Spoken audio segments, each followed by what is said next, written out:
Date pa sabi mo? Ha? Sabi mo gusto mo kay date? Baliw. Sabi ko, gusto mo ba ng cake bukas? Anong cake pinagsasabi mo? Nakita ko kasi sa 7-Eleven may mga slice of cake na sila. Weh, narinig ko date eh. Cake nga. Ba't bang kulit mo? Sige na nga, maniniwala na ako na cake yun kahit date sabi mo. Ano? Gusto mo ba mag-cake bukas sa 7-Eleven? Sige lang, basta libre mo. Di ko talaga gusto sabihin yun. Nasa isip ko lang yun, tas bigla na lang lumabas sa bibig ko.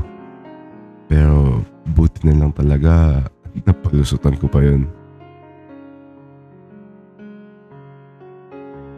3 buwan nang nakalipas at 2 months na lang aalis na ako dito sa Pinas.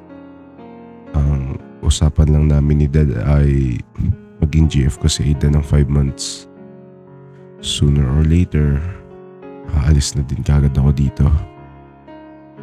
Uy Ace, bilis pala ng panahon no? Bakit mo naman nasasabi yan?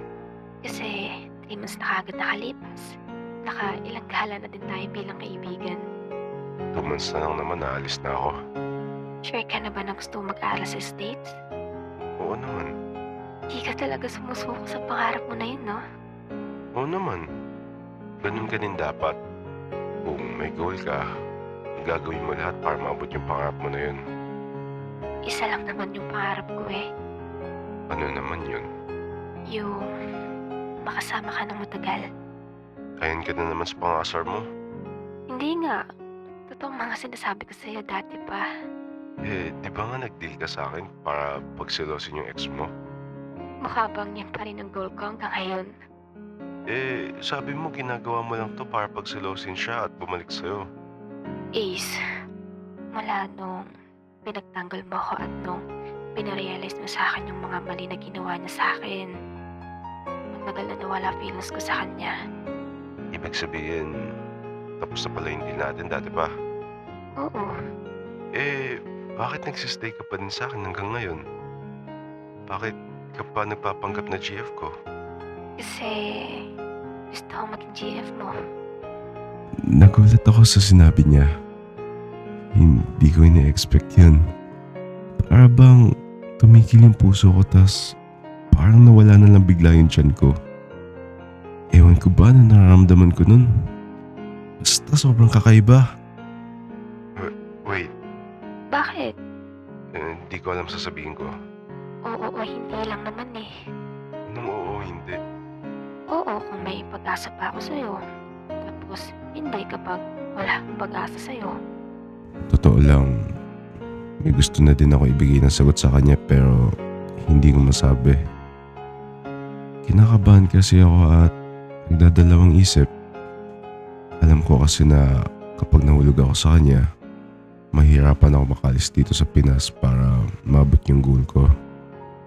Hindi ko pa alam. Hayaan mo muna ako mag-isip. Sige Ace, no need to rush naman. Take your time. Alam ko din naman na nabigla ka sa sinabi ko. Habang nakatulala ako sa school dahil sa kakaisip nung sinabi niya sa akin kahapon, bigla na lang may lumapit sa akin. Uy, Ha? Bakit? kanina ka pa nakatulala dyan ah. Siya nga pala si Ana, vice president ng classroom namin. Hindi ko to masyadong close pero halos lahat ng classroom gusto niya maging ka-close dahil friendly siya. Ano naman kung nakatulala ako? Ang lalim ng iniisip mo ah. Baka gusto mo pag-usapan natin yung pare. Hindi ko kailangan ng kausap. May angkol. Grabe naman yung beshi. Hindi naman kita ka-close ah. Ba't pa kinakausap mo ako? Ouch, sakit nun ah. Gusto ko lang naman makipag-ibigan. Hindi ko kailangan ng kaibigan. Sabi yung pagiging loyal mo sa GF mo ah. GF? Oo. Di ba si Ada? Hindi ko... Ay, oo. Siyempre loyal ako dun. Sure na ba yan? Oo naman. Ako, di mo ba ako gusto? Ew. Ouch, 2 beses na yun ah. Tingnan natin kung hanggang kailan ka tatagal sa akin. Yung Ana nga pala na yun, yung pinakamalandi sa classroom namin. Kaya pala naging friendly kasi gusto jowain lahat na makikilala niyang lalaki. Lalandi talaga ng mga tao dito. Dahil na naman sa kanya, mas ginanahan ako lumipat ng ibang bansa. Pero nagdadalawang isip pa rin ako kung aalis ba ako ng bansa dahil kay Ida. Uy, Bakit? nakikita ko yun ah. Yung ano? Nakita ko kung paano ako kausapin ni Ana. Ano naman? Gusto mo ba siya? Ha? Hindi ah. Balo ka ba? Gusto mo siya eh. Hindi nga. Kulit mo naman. Siguraduhin mo lang ah. Ha? Bakit naman? Teka nga. Nagsiselos ka ba sa kanya? Oo, Nagulat na lang ako nung bigla niyang tinaasan yung boses niya dahil ang pagkakaalam ko, hindi naman talaga kami. Nagkukunwari lang naman kami sa classroom eh. Ba't ka nagsiselos? Hindi pa naman tayo ah. hindi pa? I mean, hindi tayo. Ibig sabihin nagbabala ka na sagutin mo ako? Baliw. Hindi ah. Sige, wait ka sagot mo. Basta layuan mo na yung Ana. Sasagutin mo naman din pala ako eh. Sira ulo. Hindi nga. Sige, ikaw bahala. Ewan ko ba talaga sa taong to. Pero sa mga sinasabi niya sa akin, tingin niya talagang parang kami na. Hoy Ada, Ano yan? sure ka na ba talaga na may nararamdaman ka sa akin? Oo nga. Ang kulit mo. Gano'n ka kasigurado na may nararamdaman ka na sa akin? 100% sure. Paano pag bumalik pa yung ex mo? Ha? Who's that?